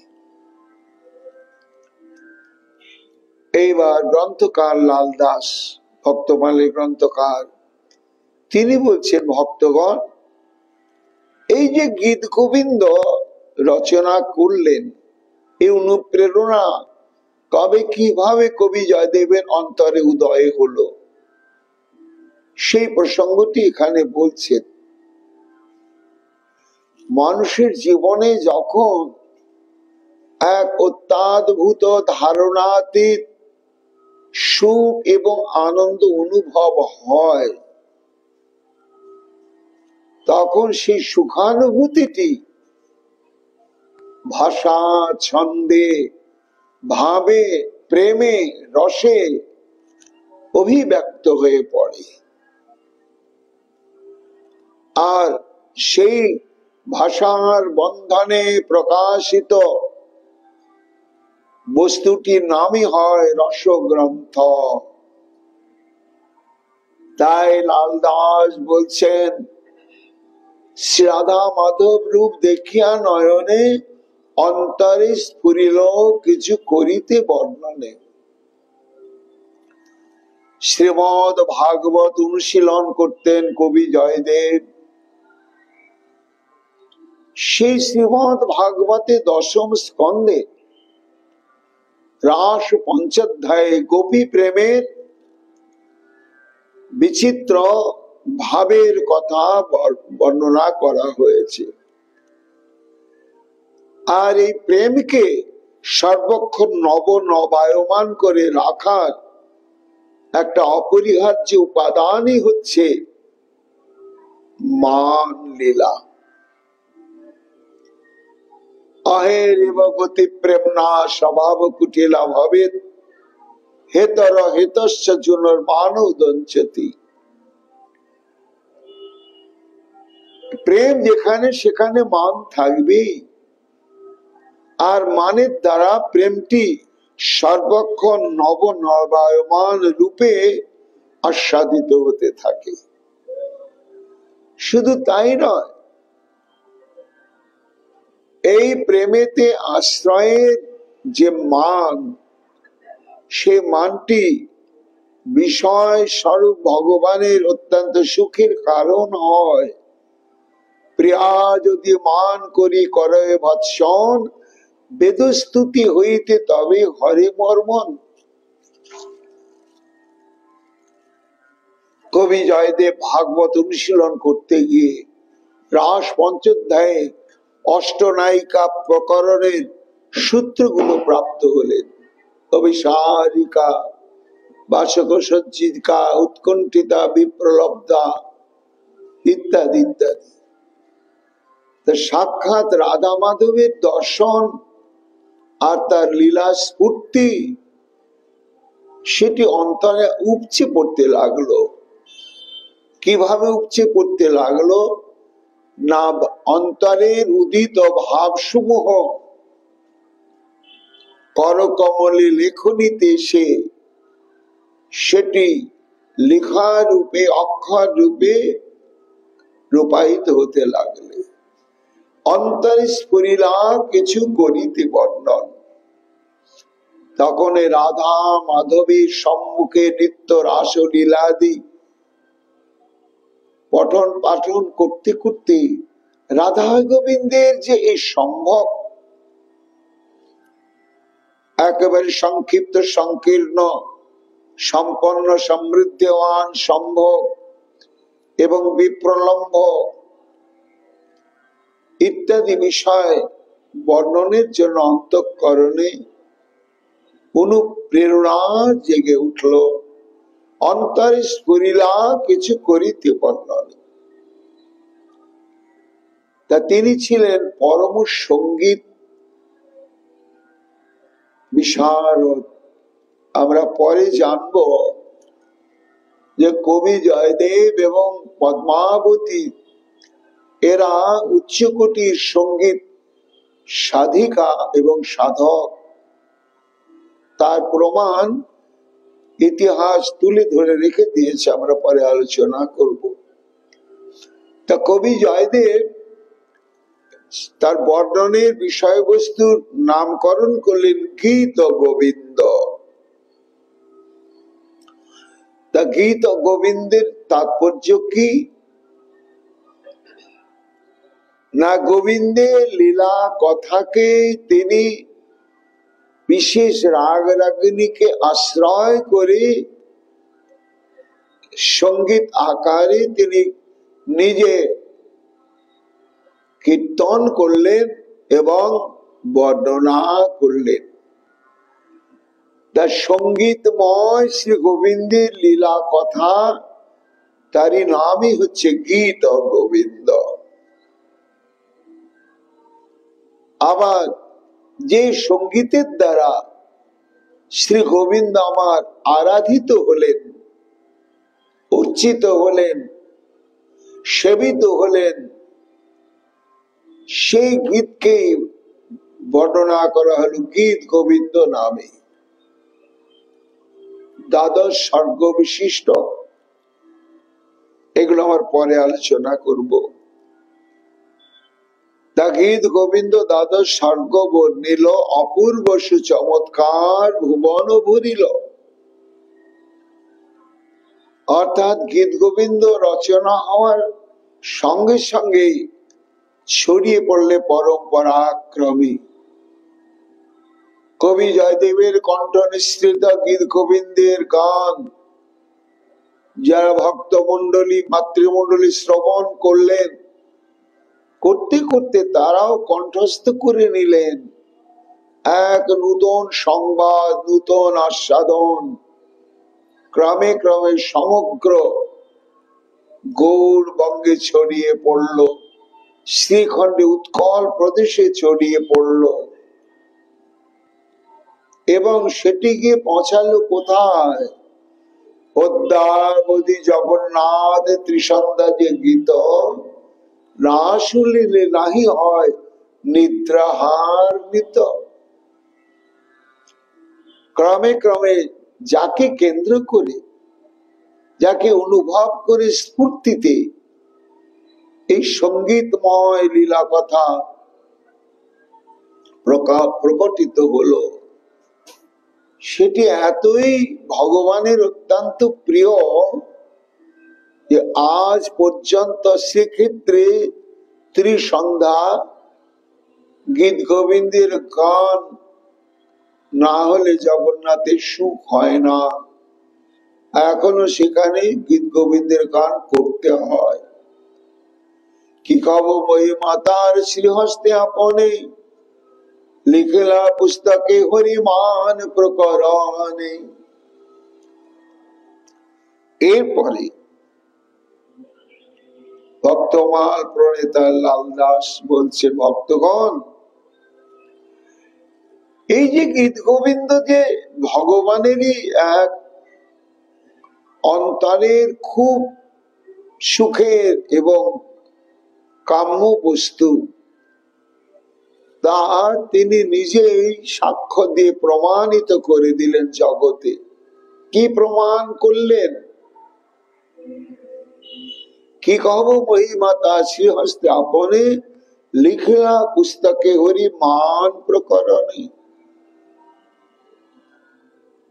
যখন কবি জয়দেব অভিসারিকা বাসক সজ্জিতা উৎকণ্ঠিতা বিপ্রলব্ধা এই নায়িকা প্রকরণে গোবিন্দের যেসব ভূমিকা বর্ণনা করার পরে যখন খণ্ডিতা প্রসঙ্গ বর্ণনা করছেন, এই খণ্ডিতা প্রসঙ্গকেই মান প্রসঙ্গ বলা হয়। আর মান প্রসঙ্গের চরম সংবাদ কি? প্রিয়া যদি মান করি করয়ে বৎসন, বেদস্তুতি হইতে তবে হরে মর্ম। ভগবানের চরমতম সুখ এবং আনন্দ স্তুতিতে নয়, স্তবে নয়, প্রশস্তিতে নয়। কেউ যদি কারো প্রেমে তাকে গাল মন্দ করতে পারেন, তাহলে কারো প্রেমোত্থিত ভগবানের প্রতি যে তাড়ন ভৎসন গাল মন্দ, এটি ভগবানের চরমতম সুখের হেতু। তাই খণ্ডিতা হচ্ছে ভগবান এবং রাধারানীর মান লীলা। তো যখন মান লীলা লিখছেন, ধ্যানের স্ফূর্তিতে অনুভব করছেন আর লিখছেন, লিখতে লিখতে কলহান্তরিকা নায়িকার দশা, শ্রী বিষ্ণু খণ্ডিতা নায়িকার চরণে পড়ে গোবিন্দ আমার কাতর ভাবে সাদাসাদি করছেন। রাধে কেন বিমুখী হলে?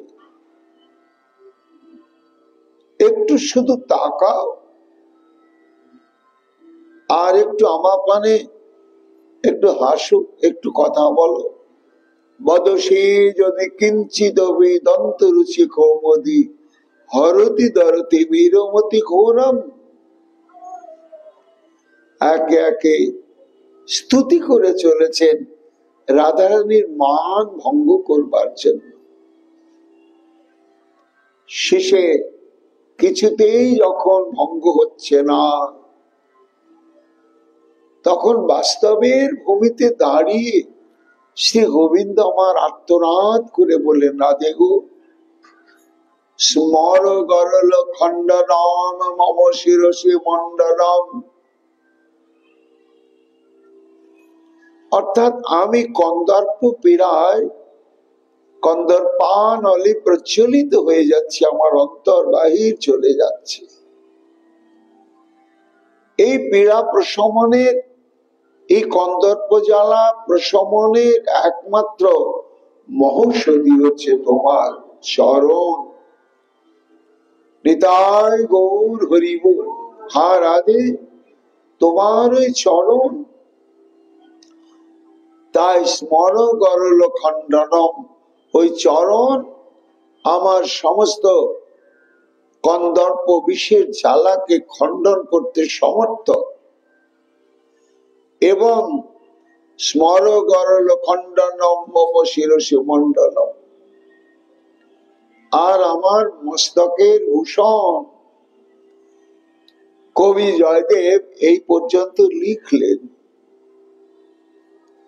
লেখার পরে যে কথাটা আসছে তার ভেতরে, দেহি পদ পল্লব উদারম, তোমার উদার চরণ কমলোদ্দয় কৃপা করে আমার মস্তকে অর্পণ করো। এই কথাটি আসছে কলমে, ভাবে আসছে, কিন্তু কবি বাস্তবে লিখতে পারছেন না, একেবারেই পারছেন না। কেন পারছেন না? সিদ্ধান্তে তিনি মিলিয়ে নিতে পারছেন না। কি করে সম্ভব? একটা আবির পল্লী বাসিনী গোপ রমণী রাধারানী, আর যার তত্ত্ব বলছেন ঈশ্বর পরম কৃষ্ণ সচ্চিদানন্দ বিগ্রহ অনাদিরাদি গোবিন্দ সর্ব কারণ কারণম এতে চাংশ কলা পুংস কৃষ্ণস্তু ভগবান স্বয়ং ইন্দ্রারি ব্যাকুলং লোকে প্রেরয়ন্তি যুগে যুগে। যে পরতত্ত্ব শ্রীকৃষ্ণ তত্ত্ব সম্বন্ধে লিখিল বেদশাস্ত্র পুরাণাদি ঘোষণা করেছেন, আজকে সেই শ্রীকৃষ্ণ কি করে নিতে পারেন? রাধারানী একটা রমণী, তাতে আবার গোপজাতি, আলা বলা, অপরিমার্জিত রুচি, তার চরণ মস্তকে, এটা কিছুতেই লিখতে পারছিলেন না। সেই কথা এখানে বলছেন গ্রন্থকার, যে কি কব মহিমা তার শ্রীহস্তে আপনে লিখিলা পুস্তকে হরিমান প্রকরণে, তাহার বৃত্তান্ত শোনায় অপূর্ব কথন। পুস্তকে শ্রীকৃষ্ণচন্দ্র লিখিলা যেমন, কিভাবে লিখলেন না, খণ্ডিতা মধুর রস বর্ণনা করিতে কৃষ্ণচন্দ্র শ্রীরাধার পরে চরণেতে প্রসিদ্ধ আছে ইহা ত্রিজগতে গায়, কবিরাজ মনে কিছু হইল সংশয়, সুকুমার কৃষ্ণচন্দ্রে এতে কোলা কেমনে বর্ণিব বলি হইল দুঃখ মনা। বলে না, যিনি অদ্বৈত তত্ত্ব স্বয়ং ভগবান, তিনি কি করে রাধারানী চরণ মস্তক নেবেন বা নেয়ার কথা ঘোষণা করবেন? এটা কিছুতেই লিখতেই পারছিলেন না। পুস্তক রাখিয়া সাধু স্নান করিবারে গমন করিল তবে সাগরের নীরে। এই গীত গোবিন্দ রচনার প্রসঙ্গটি শ্রীক্ষেত্রেই ঘটেছিল। এ নিয়ে নানা রকম উপকথা আছে, কিন্তু ভক্তমালীর সিদ্ধান্ত হচ্ছে এটা শ্রীক্ষেত্রেই হয়েছিল। তাই কিছুতে লিখতে পারছিলেন না, ওইটুকুনি অসমাপ্ত কথা। ধীপদ পল্লব উদারম, সমুদ্রে স্নান করতে গেলেন, আর হেথা কৃষ্ণচন্দ্র জয়দেব রূপ ধরি লিখিতে আইলা পদ্মা পুছে না করি। এক জয়দেব সমুদ্রে বেরিয়ে গেলেন স্নান করবার জন্য, আর স্বয়ং ভগবান জয়দেব রূপে আবার ফিরে চলে এলেন। পদ্মা বলছে, কি গোসাই, এক্ষুনি গেলে স্নান না করে আবার তাড়াতাড়ি ফিরে এলে কেন?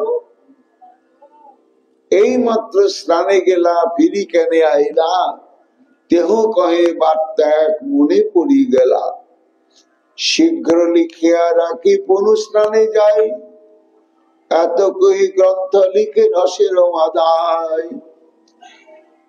তখন বলছে, দেখো পদ্মা, স্নান করতে বেরোলাম তো, আর যে কথাটা লিখতে পারছিলাম না কিছুতেই, হঠাৎ করে মনের মধ্যে সেই কথাটা জেগে উঠল। তা জেগে উঠে আমাকে এমন অনুপ্রাণিত করলে যে আগে গীত গোবিন্দের খাতাতে আগে ওই কথাটা লিখে তবে আমি স্নান করতে যাব। ও তাই, তাহলে যাও, বাকি কি কথাটা তোমার মনে হলো লেখো, লিখে স্নান করতে যাও। শীঘ্র লিখা রাখি পুরুষ স্নানে যায়, এত কহি গ্রন্থে লিখে রসের মাথায়।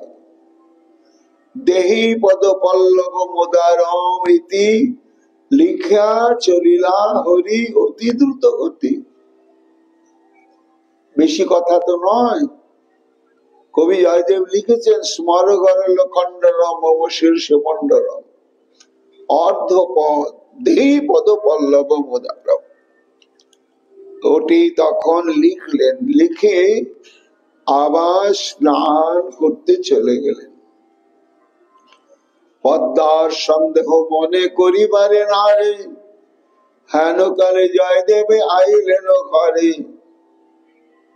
চমকিত হইয়া কহে পদ্মাবতী, এই তুমি গ্রন্থ লিখে গেলা শীঘ্র গতি।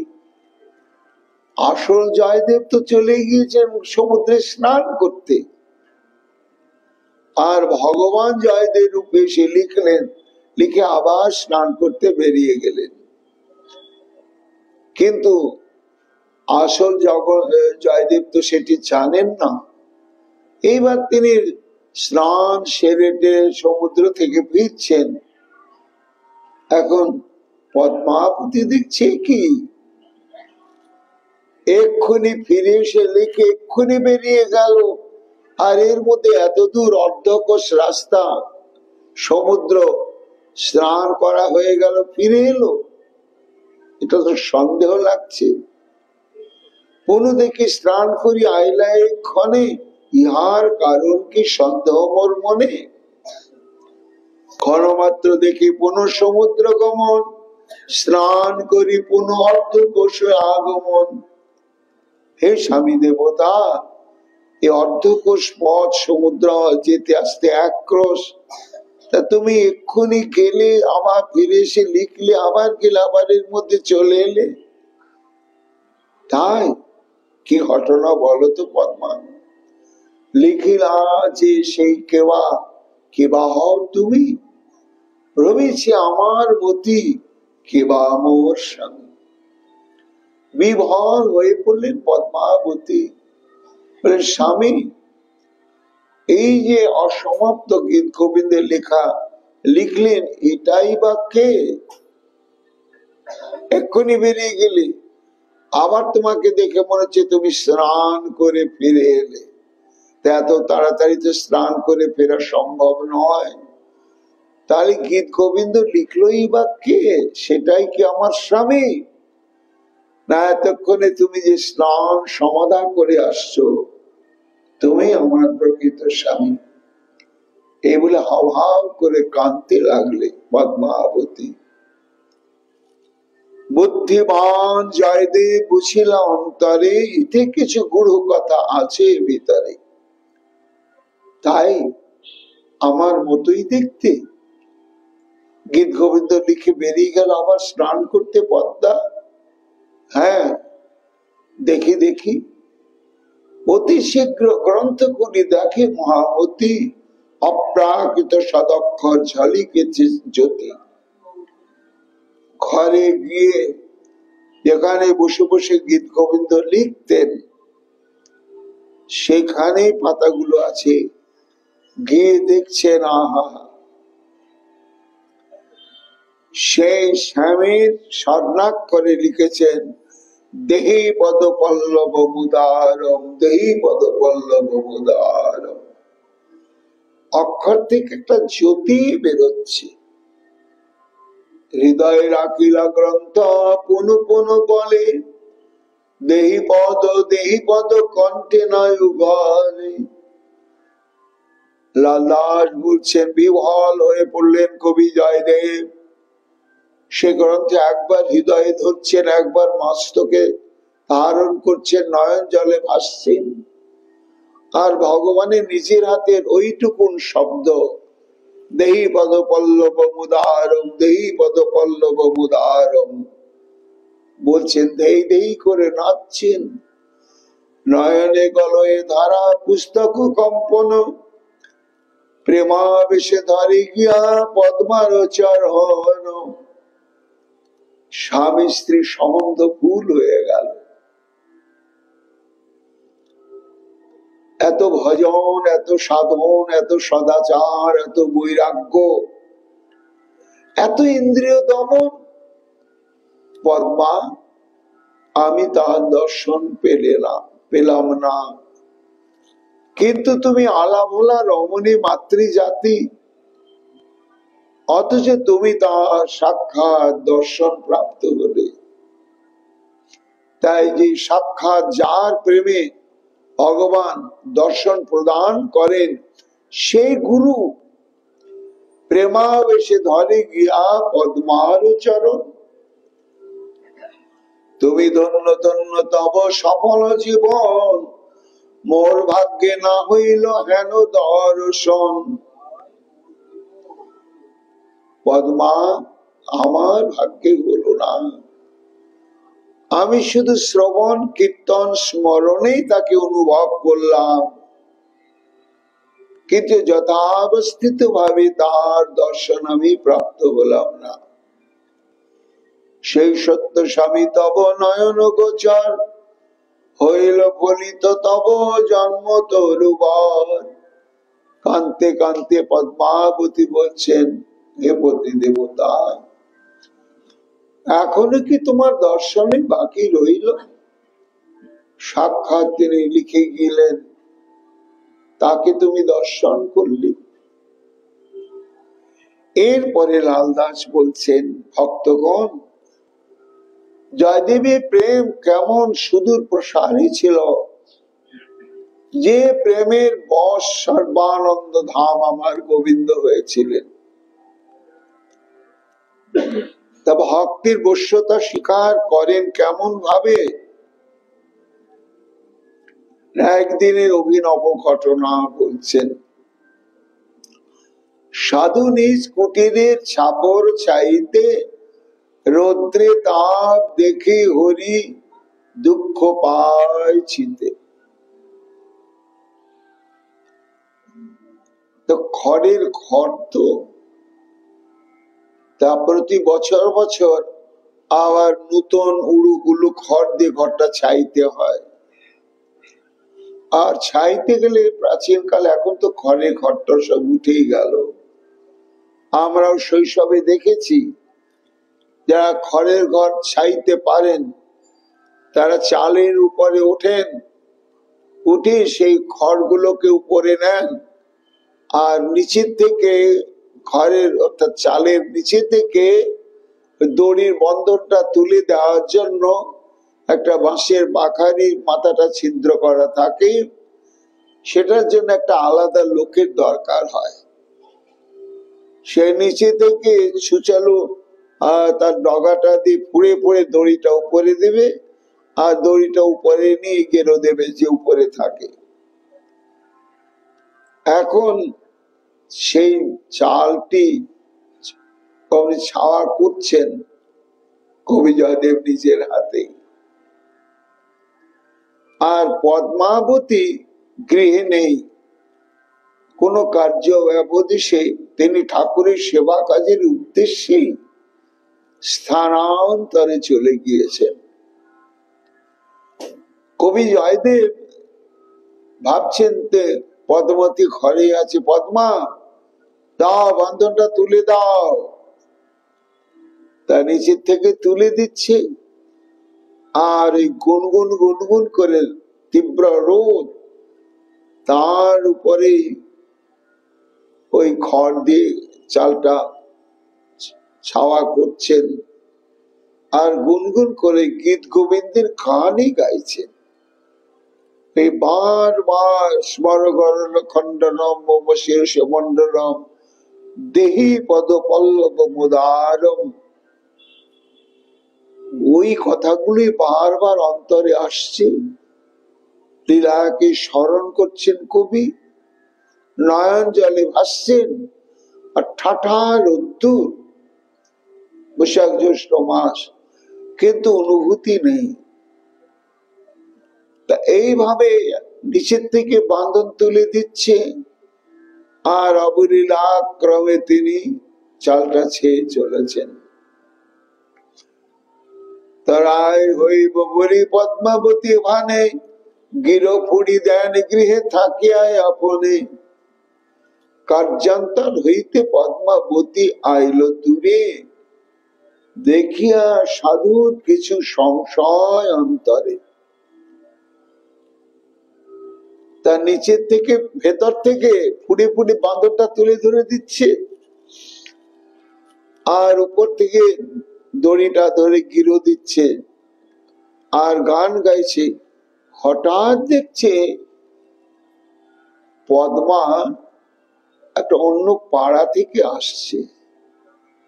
তখন মনের মধ্যে সন্দেহ হয়ে গেল, এই পাড়া থেকে আসছে পদ্মা, তাহলে তো অনেকক্ষণ বেরিয়ে গেছে, এতক্ষণ তো ঘরে কেউ নেই।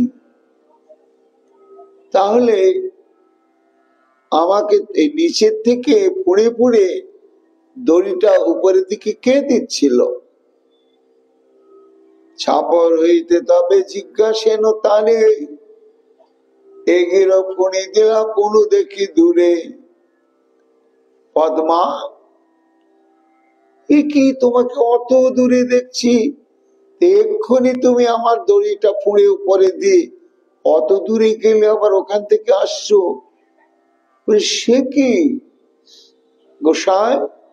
আমি তো অনেকক্ষণ থেকে তোমাকে আমি বলেছি একটা কাজে আমি একটু অন্য পাড়াতে যাচ্ছি, তুমি শুনতে পাওনি বা বুঝতে পারোনি?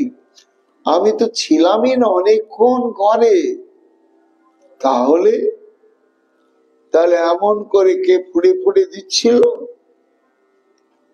আর থাকতে পারলেন না, নিশ্চয় কেউ দিচ্ছিল। কে বটে, কে বটে, আমাকে দেখতেই হবে। ছুটতে ছুটতে পদ্মা দেবী এলেন, আর জয়দেব চাল থেকে নেমে শ্রী রাধা মাধবের সম্মুখে গিয়ে উপস্থিত। মাধব কে করলো? ও মা, তাকে দেখছেন কি? শ্রী রাধা মাধবের হস্তে দেখি চুল বলা, বুঝিয়া সাধুর মনে অতি দুঃখ হইলা। অর্থাৎ স্বয়ং রাধা মাধব কবি জয়দেবের এই প্রেমে যে কতখানি বশ্যতা স্বীকার করেছেন, এটি ভাষায় যুক্তি তর্কের দ্বারা বর্ণনা করা যাবে না। কবি জয়দেবের বুঝতে বাকি রইল না যে পদ্মাবতীর অবিদ্যমানী এই গেরো তুলে তুলে দিয়েছেন সাক্ষাৎ শ্রী রাধা মাধবী আমার। তা জগতে দেখালেন যে ভগবানকে বশীভূত করতে হয় না। ভগবানের প্রেমে যখন ভক্ত এভাবে আত্মসমাহিত হয়ে যায়, আত্মহারা হয়ে যায়, তখন সে ভগবান এইভাবে তার হয়ে তার সমস্ত কর্ম সমাধান করে দেন, তার প্রেমের বশ হয়। কান্তে কান্তে জয়দেব বললেন, হেন সুকুমার অঙ্গ ননির পুতুলি, এত শ্রম কেনে কইলি আহা যাও বলি। নয়নে জলে ভাসতে ভাসতে শ্রী রাধা মাধবীর চরণে পড়ে বললেন, ঠাকুর আবার ধরাও পড়ে গেলে। তুমি যে নিষেধ থেকে এই দড়ির বন্ধনটা দিয়েছ, তাতে পুরনো চালের মাকড়সার জাল টাল তোমার গায়ে পড়েছে, ধুলো পড়েছে, প্রমাণটা তুমি দয়া করে রেখে দিয়েছ। প্রমাণ দেওয়ার জন্য কেন জগৎ দেখো, তুমি যদি এইভাবে আমাকে ভালোবাসো, আমি তোমার জন্য কি না করি। চরণে পড়ে কাঁদতে লাগলেন। লালদাস বলছেন, এই কবি জয়দেবের জীবন এখান থেকে সূত্রপাত হলো। শ্রীক্ষেত্রে ক্রমে ক্রমে গীত গোবিন্দের মহিমা সর্বদিকে ছড়িয়ে পড়লেন। তিনি কেমন সঙ্গীতজ্ঞ ছিলেন কবি জয়দেব, সঙ্গীত বিশারদ ছিলেন, এ নিয়ে ঐতিহাসিকগণ একটা লীলা প্রসঙ্গকে তুলে ধরেছেন। সেটি হচ্ছে সেই শতকেতে ভারতবর্ষের সঙ্গীত অনুশীলনের একটা প্রভাব ছিল সর্বত্র। তাই মিথিলাবাসী একজন সঙ্গীত বিশারদ, তার নাম হচ্ছেন বুড়ন মিশ্র। তা তিনি সঙ্গীত বিদ্যায় এমন পারদর্শিতা লাভ করেছিলেন, তার অন্তরে অন্তরে একটু অহংকার জেগেছিল যে আমি দিক বিজয়ী সঙ্গীতজ্ঞ হব। এই বলে তার সেই তানপুরা যন্ত্রটি নিয়ে একবার তিনি উৎকল প্রদেশে তদানীন্তন মহারাজ কপিল চন্দ্র দেবের দরবারে উপস্থিত হলেন।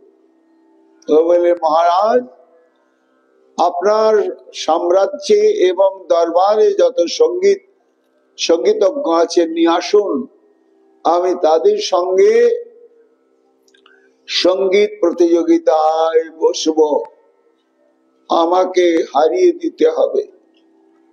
আর যদি হারিয়ে দিতে না পারে, তাহলে আমাকে দিগ্বিজয়ী রূপে জয়পত্র লিখে দিতে হবে।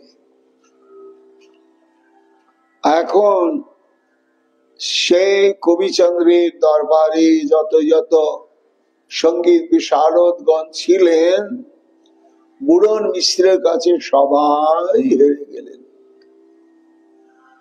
যখন সবাই হেরে গেলেন, তখন উপায় নেই, মহারাজ কপিল চন্দ্র দেব একেবারে প্রশংসা জয়পত্র লিখে দিলেন। উৎকল প্রদেশ জয় হয়ে গেল। এইবার তার মনে অহংকার, এবার আমি গৌড়বঙ্গ দেশ জয় করব।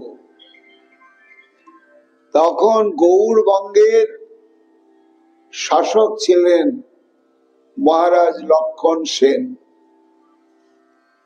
আর লক্ষণ সেনের দরবারে সমস্ত প্রকার গুণের অধিকারী বৃন্দ সভাসদ রূপে অবস্থান করতেন।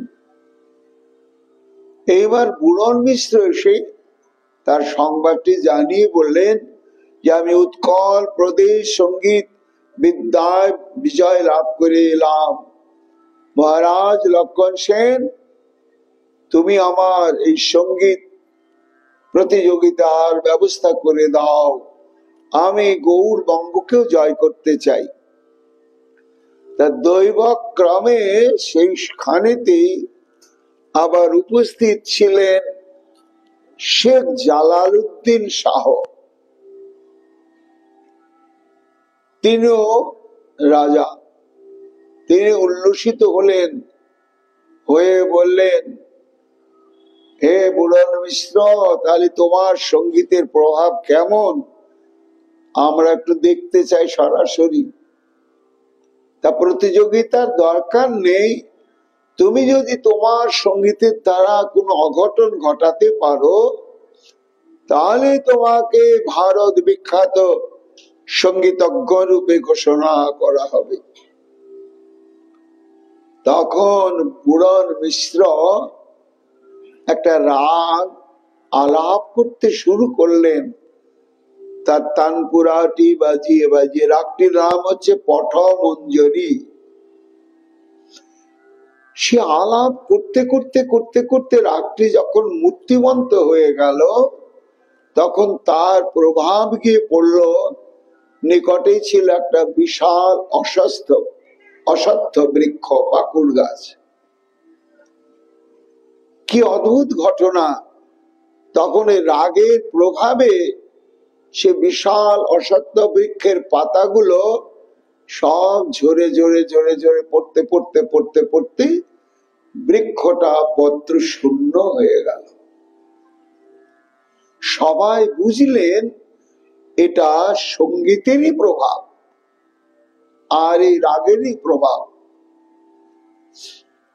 তখন মহারাজ লক্ষণ সেন এবং শেখ জালালউদ্দিন শাহ তারা ভাবলেন এই সর্বশ্রেষ্ঠ সঙ্গীতজ্ঞ, কাজে একে ভারত বিজয়ী সঙ্গীতজ্ঞ বলে আমরা একটা জয়পত্র লিখে দিই। এই যখন বলা বলি আলোচনা সিদ্ধান্ত হচ্ছে, দৈবক্রমে সেখানে উপস্থিত হলেন পদ্মাবতী দেবী। পদ্মাবতী দেবী এই সংবাদ শ্রবণ করে তখন মহারাজ লক্ষণ সেনকে বললেন, মহারাজ এই গৌড়বঙ্গে যতদিন এই পদ্মাবতী এবং কবি জয়দীপ গোস্বামী রয়েছেন তাদের সঙ্গে প্রতিদ্বন্দ্বিতা করে তাদেরকে পরাজিত না করে এমনি এমনি জয়পত্র নিয়ে কারো যাওয়া চলবে না। এই সংবাদ শুনে শেখ জালালউদ্দিন শাহ লক্ষণ সেন তো স্তম্ভিত হয়ে গেলেন। আমার গৌড়বঙ্গে এইরকম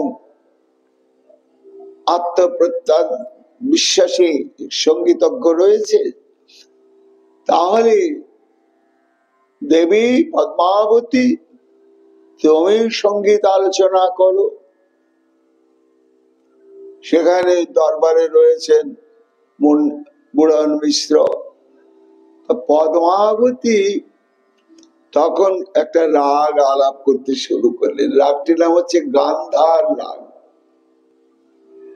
এবার গান্ধার রাগ যখন আলাপন শুরু হলো তখন একটা অলৌকিক ঘটনা ঘটলো না। গৌড়ের নিকটে তো গঙ্গা, তো গঙ্গাতে সব বড় বড় নৌকো নোঙ্গর ফেলা ছিল, তারা সব আটকানো ছিল স্থির ভাবে।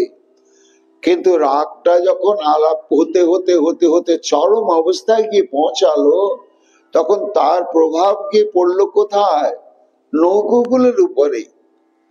ওই নোঙ্গর ফেলা থাকা সত্ত্বেও নোঙ্গরকে ছিন্ন করে কেউ নোঙ্গরকে খুলে ফেলে বিশাল বিশাল নৌকোগুলো নদীর উল্টো দিকে উজান দিকে সব তত্তর তত্তর তত্তর করে চলতে লাগলো। দরবার কক্ষ থেকে সবাই ছুটলে গঙ্গার তটে।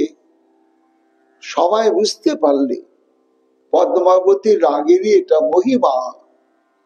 সবাই ধন্য ধন্য করতে লাগলে এবং সিদ্ধান্ত হলো যে বুড়ন মিশ্রের পরাজয়।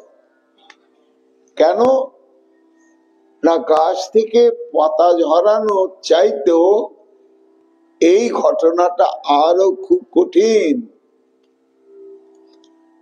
বুড়ন মিশ্র বললেন, হে মহারাজ লক্ষণ সেন, আমি পুরুষ মানুষ, আমি রমণীর কাছে নতি স্বীকার করতে পারবো না, কাজে আমার সঙ্গে যদি প্রতিযোগিতা করাতেই হয়, তাহলে কোনো রমণী নয়, কোনো পুরুষ সঙ্গীতজ্ঞের সঙ্গে আমার লড়াইটা হবে। তাছাড়া আমি পরাজয় স্বীকার করব না। এই কথা যখন তিনি বললেন, তখন পদ্মা দেবী বললেন, মহারাজ লক্ষণ সেন, আমার পতি দেবতার স্বামীকে এখানে আনা হোক। কবি জয়দেবকে আনা হলো। সমস্ত বৃত্তান্ত শুনে কবি জয়দেব বসন্ত রাগ আলাপ করতে শুরু করলেন। তো যখন বসন্ত রাগ আলাপ করতে শুরু করলেন, তখন সে রাগের প্রভাব গিয়ে পড়ল কোথায়? না, বুড়ন মিশ্র পটমঞ্জরি রাগের প্রভাবে যে অসত্য বৃক্ষের সব পাতাগুলোকে ঝরিয়ে দিয়েছিল, তখন কবি জয়দেব বসন্ত রাগ শুরু করলেন। অলৌকিক ঘটনা ঘটল। সে ঝরে যাওয়া পত্রহীন বিশাল অসত্য বৃক্ষতে আবার নব নব পত্রাবলিতে মুকুলে মঞ্জুরিত হয়ে সুশোভিত হয়ে পড়ল। সবাই তখন কবি জয়দেবের জয় ঘোষণা করলেন এবং বাধ্যতামূলক ভাবে বুড়ন মিশ্র পরাজয় স্বীকার করে তিনি গৌড়বঙ্গ থেকে বিদায় নিলেন। এতে প্রমাণিত হয়, এটা ঐতিহাসিক ঘটনা, যে কবি জয়দেব কত বড় সঙ্গীতজ্ঞ ছিলেন। আর তার সঙ্গীতের রসের বাহনে গীত গোবিন্দ ছড়িয়ে পড়েছিল সমগ্র বিশ্বে, সর্বোপরি বিশ্বনাথ শ্রী জগন্নাথ দেবের অন্তঃকরণেতে। এইবার সেই গীত গোবিন্দের প্রসঙ্গ কি নিয়েছিল, কোন সূত্র ধরে গীত গোবিন্দ শুরু হলো এবং তার পরিসমাপ্তি কি হলো, আমরা শ্রীমন মহাপ্রভুর কৃপায় আগামীকাল গীত গোবিন্দের প্রথম শ্লোক থেকে ধারাবাহিক ভাবে শ্রবণ কীর্তন করব। আজকের মতো আমাদের গীত গোবিন্দ তথা কবি জয়দেব পদ্মাবতী দেবীর কথা এখানেই বিশ্রাম লাভ করছে। নিতাই গৌর হরি বল, নিতাই গৌর হরি বল।